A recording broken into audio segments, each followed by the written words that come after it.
The state of Illinois' Medical District Commission is trying to develop this 9.5-acre site on the west side that has been immersed in scandal for decades.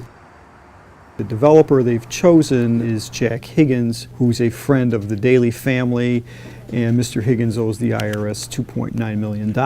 They've cut a deal with him, but they've decided not to disclose the terms of that deal at this point. But they're saying that Mr. Higgins and his partners will have a 75-year lease on this property that could be extended to 150 years. So given the fact that the district won't talk about the future of this property, we decided to take a look at the past of this property.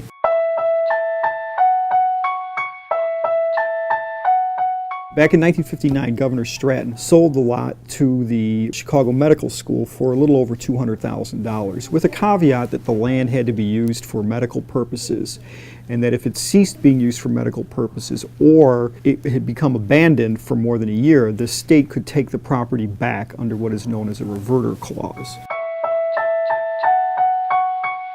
The school opened in late 1960, and they occupied the site till about 1980, when the school fled the west side and moved up to North Chicago, leaving this 10-story building vacant for almost 25 years. The state never bothered to invoke the reverter clause. During that time, the school was trying to develop the property and sell it. Its board members included Stuart Levine, who is now in prison, having helped brought down Rod Blagojevich, Tony Rezko, and Edward Oliak. So Mr. Levine and his partner, John Glennon, were trying to find developers for this property. They never were successful, partly probably because the property had this building on it. So around 2003, the state agreed to tear the building down, saving the school the cost of doing that, and the school gave the state a couple acres of the land. Within a couple of years, the state agreed to buy this property from the medical school for $8.8 million, something they could have taken at some point, probably for nothing. To do this deal, the Medical District Commission had no money to buy the property, so they issued bonds. In the meantime, this property is still vacant. Now they're coming up with this plan with Mr. Higgins, which we're really not quite sure what all is involved, when it will begin, and how much money will be made for the district.